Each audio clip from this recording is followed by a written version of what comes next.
John, man, good morning to you. It's good to have you in the studio, Good man. How morning, you Carl. doing? I'm doing good, Carl. Doing great. Great. How Doing the great. family, brother? They're doing great. They're doing great. Really? So, yeah, good family. So Yeah.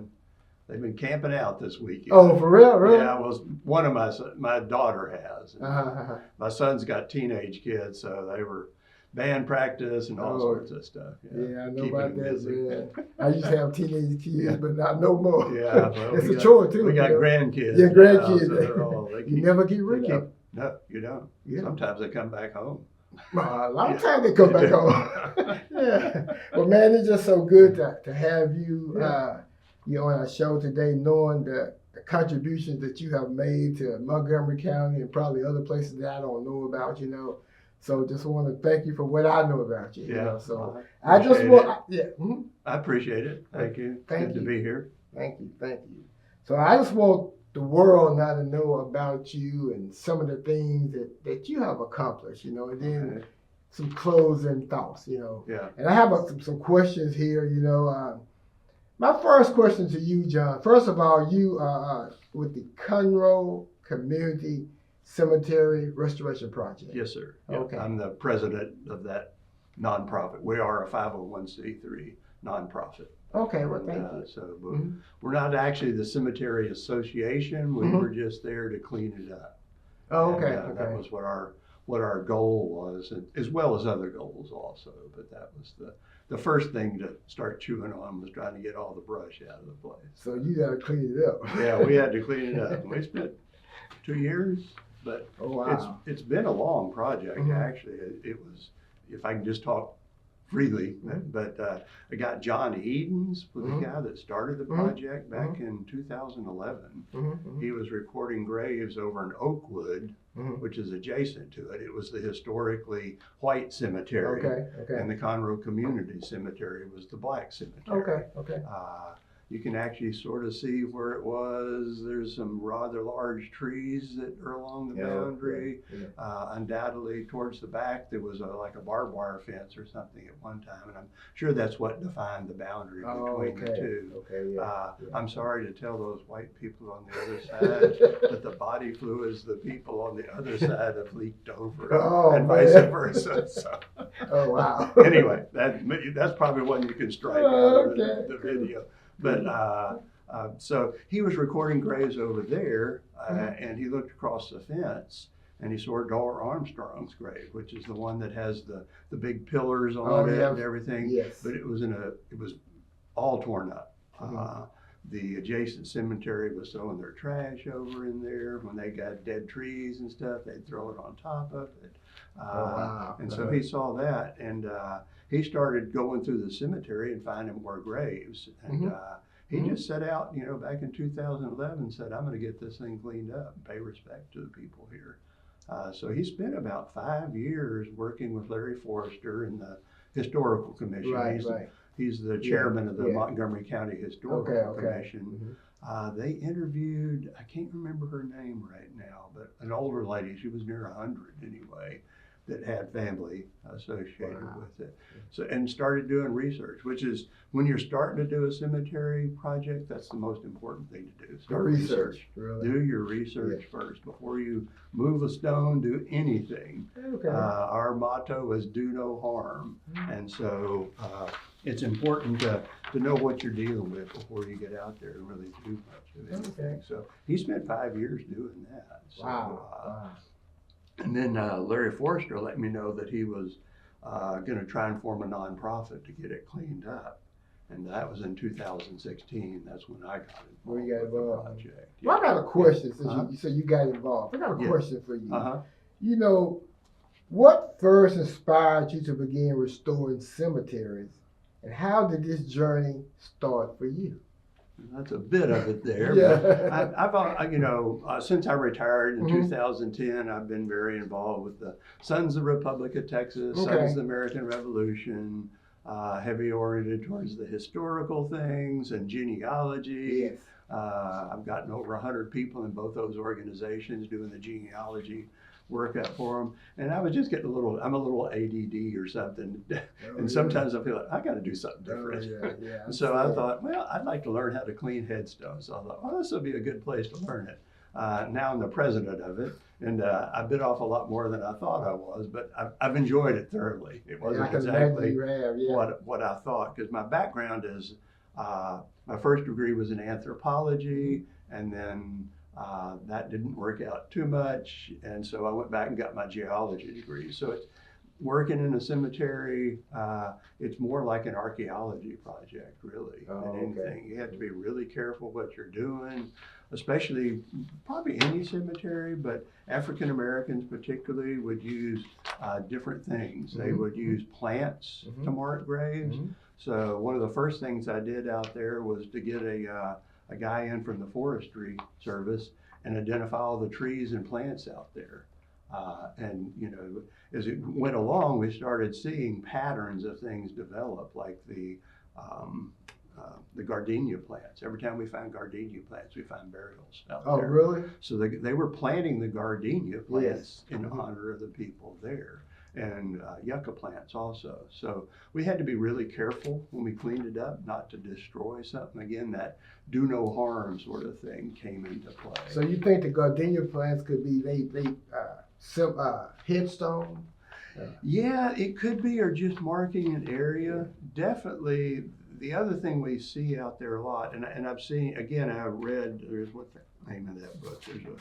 Again, this is part of the early research stuff. There was a book called Grave Matters, The Preservation of African American Cemeteries. Is a book that was written. So I got to that and started reading about it, trying to learn about burial customs within the African American culture. And that's where I started seeing this thing relating to seashells. We found seashells associated with the graves out there. We find a lot of broken glassware. So various stories would be, it's the last thing somebody touched. It's something that they identified that person with. One of my favorite ones, we found this broken pitcher. And in my image, it's beside this lady, and that's what she served tea or lemonade to her family out every day. And that was, she doesn't have a headstone. That's her marker, though. And so it's very, for me, it's totally culturally different to think about that. That, you know, why wouldn't you put a headstone? And who's the name of this person? Well, they knew who that was. They knew that was Aunt Mary or whatever that was buried there, and that was what identified it.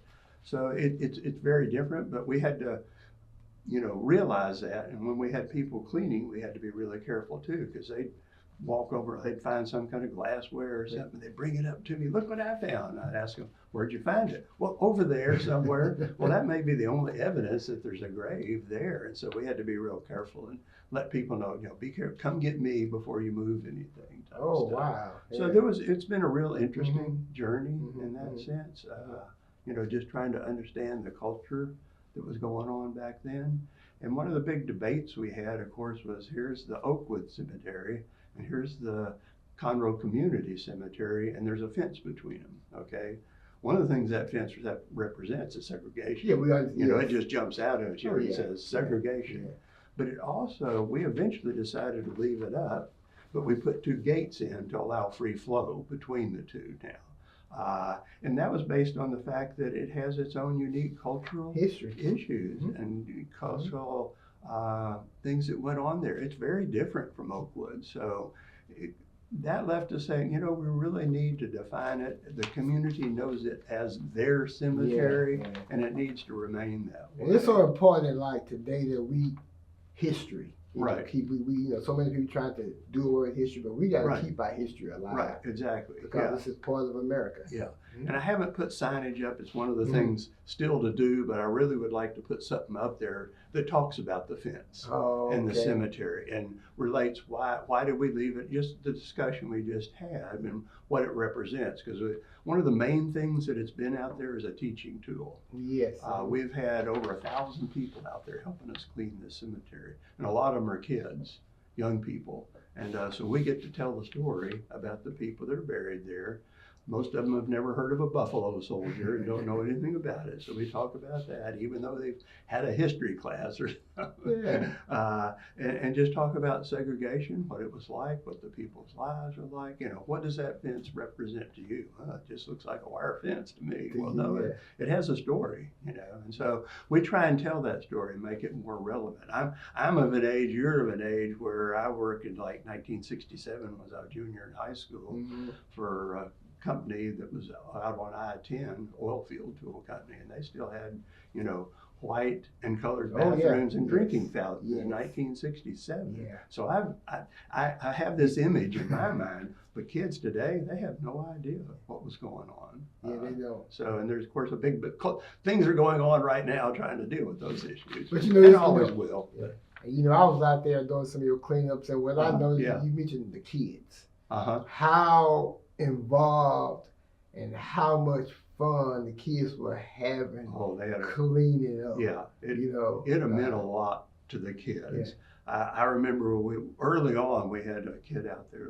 He found somebody's headstone. I'd probably walked past it 30 times. It had fallen over, it's covered up with debris and stuff, and he found it. He just lit up. And he'd been a kid that they brought him out because he'd been involved with, some kind of unlawful things or something. I'm not sure. And, we just made his day, and hopefully it changed his life some because of that. Okay. So that's what we're hoping to do. We haven't had as much as I'd hoped, like bringing schools out and stuff, but maybe someday. But you made a But we've had, like I said, we've had 1,000 people out, and talked about it. Some of them come back, some of them don't, but I think it's had an impact because of that. And that's my story, is that one of the things I always tell people is if we don't talk for the dead, then they're really dead. Okay? And so that's what we're trying to do, is talk for those people to the people today, especially the kids. When you talk about the Conroe Cemetery, community cemetery, I know for many, many years across the street there was a club. And back in my days, I was a DJ. So I DJ'd at that club. All right. But never knew that there was a cemetery over there, because we never knew, until whenever y'all first started this project, that's when I realized it was a cemetery. So is that where, so I've understood, James Yates, I think is his name, used to come out. He said on the corner there, across from the bar park, there was a store and stuff, and I think the guy's name was Big Fat or something like that. It had many names, but Fat was one. I'd love to see a picture. I would love to see a picture too, He was one of many owners. He was the same thing, he was saying, he got a little tipsy one night and went over to relieve himself, and there was this big headstone, and he never knew there was a cemetery there, and that's how bad it had gotten. It was so overgrown you couldn't even tell it was a cemetery from 10th Street. I got a question. What are some of the biggest challenges you face in this type of work? Whether physical, financial, or emotional. And there's a lot of it. Yeah, there's a lot. I mean, one of the key things that we did in order to continue to get interest in it was, how do you promote this project, and make other people aware of it. So we started a Facebook page, a website. John Edens was center point of that kind of stuff. And we just put lots of newspaper articles. Anytime we'd have an event or a cleanup, we'd put something in the paper. Got to commend Sandra Hernandez with the Conroe Courier, because she was instrumental in that and keeping it in front of people. And then occasionally we get, can we come out and do a cleanup? Oh, you bet. So we had like the DO school, Sam Houston, in there just down south of here. A group of them came out, and one of them was a teacher, but she was a forensic anthropologist. So we got to talk about her, about what's the possible conditions of the bodies that have been down here for 100 years and things like that. So that was neat. We got a lot of different people. We had a Boy Scout that came out and did his Eagle Scout project. But some of the challenges are money, of course, is how do you finance this? We actually got anytime we can do it pro bono and get somebody else to pay for it, use it, with equipment. So if I can put a name out, Heritage Sanitation provided us with porta potties every time we were out there cleaning. And that was key. I mean, they probably saved us $5,000 in cost by doing that, because that's like $100 a day. And I can't tell you how many cleanups. The other was a company called 2AT Services that brought the big 40 cubic yard dumpsters out. Those were like $800 a pop to have them come out and unload the material. And they probably saved us $15,000 by bringing it out for free. Are you serious? That much money? That much money. You got $800 a pop, and I don't know, we probably hauled out 20 dumpster loads of stuff. That's good community support, to me. It was huge in that. But the other big benefactor is we got some donations from some people, and we were able to turn those each time, because the Montgomery County Historical Commission, we would like spend money. We had to pay for the wood chipper, the stump grinder, things like that. We'd put together a grant request after that, submit it to the Historical Commission. They'd approve it, and we get the money back, and we'd do it all over again. So your tax dollars are at work, because the Montgomery County Historical Commission is funded by the county, and so that money kept getting recycled. So that was a big help from them, and Larry Forrester and all the folks that are part of that. So we worked through the financial issues. One of the things you have to challenge is you want to get it all done. Yeah, I know. Okay, we got to get this done. But I tell everybody out there, this is a marathon, not a sprint.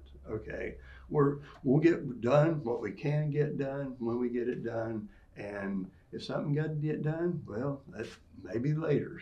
We'll see. But it's whatever we can do is important.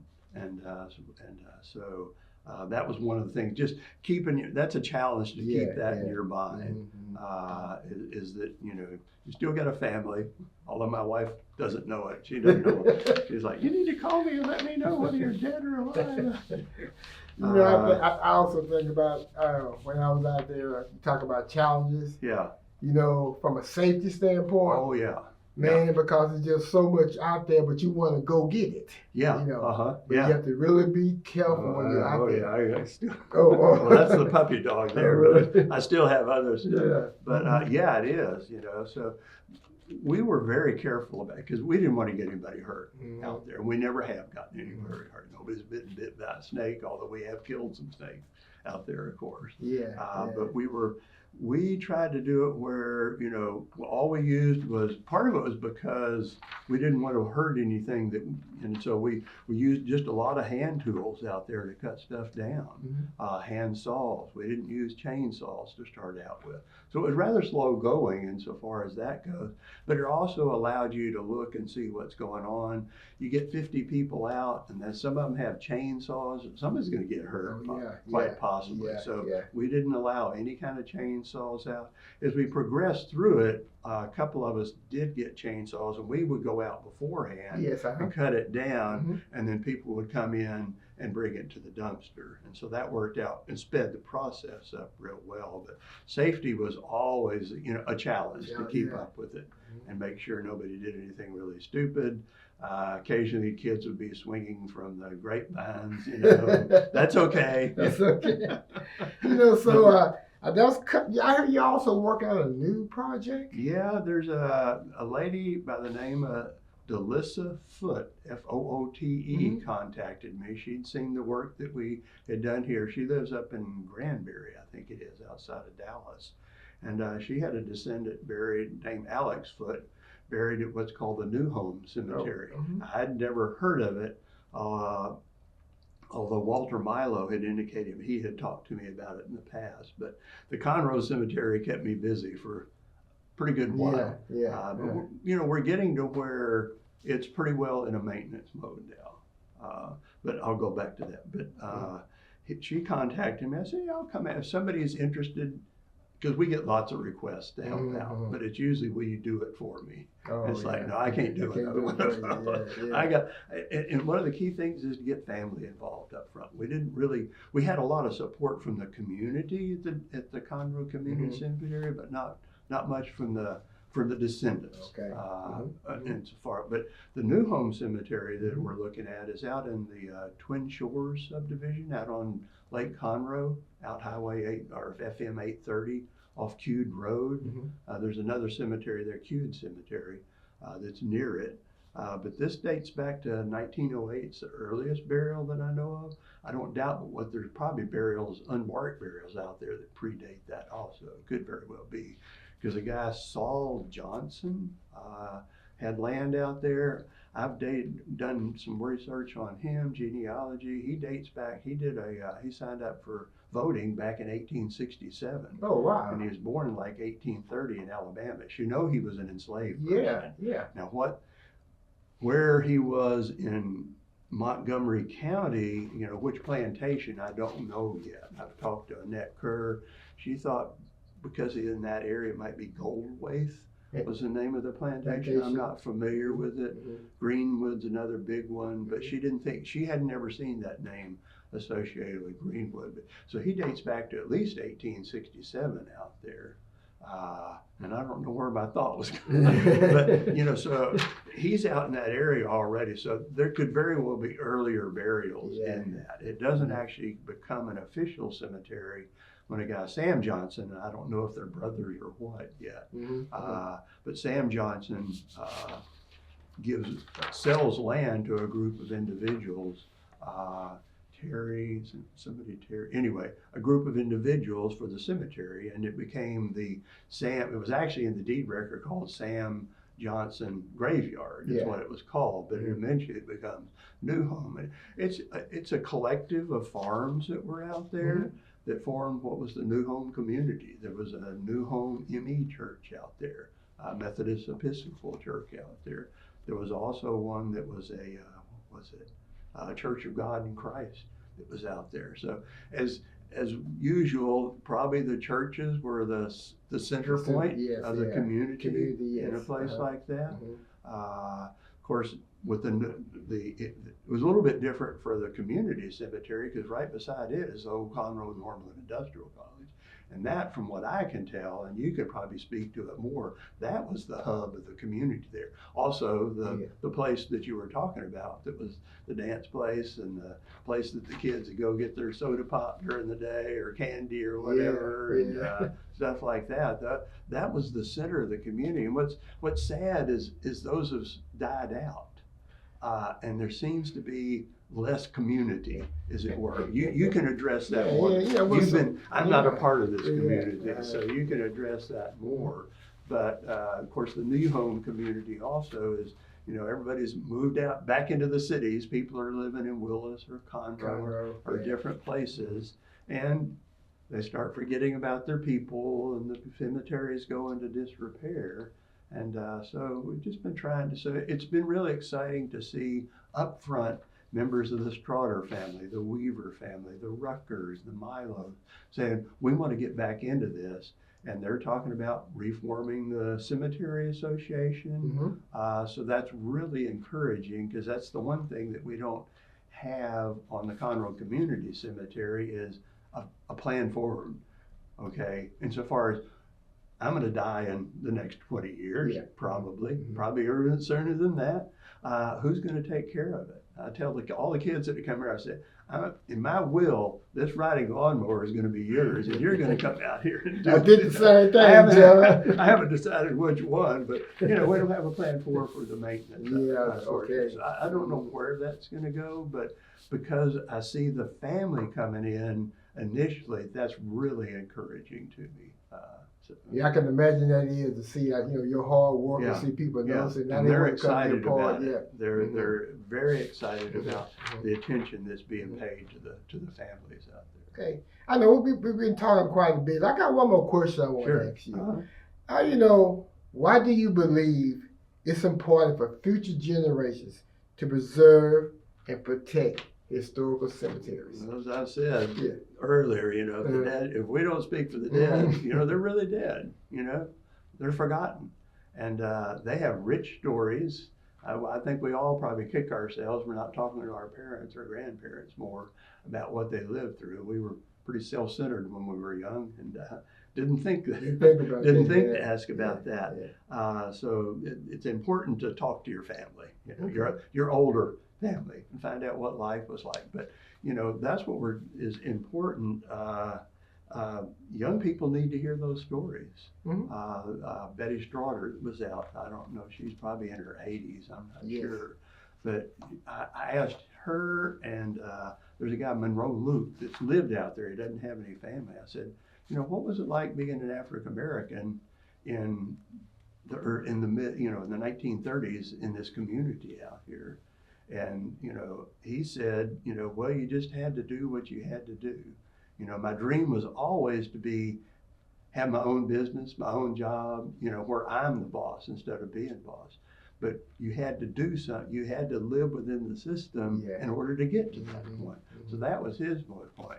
Betty was different in the sense that, of course, she's female, but that's no different really. Was that, you know, her mother taught, you're just as good as anybody else, okay? And you need to be proud in who you are and know who you are. And those are the things that kids need to hear, you know. And she preached a good sermon, let me tell you.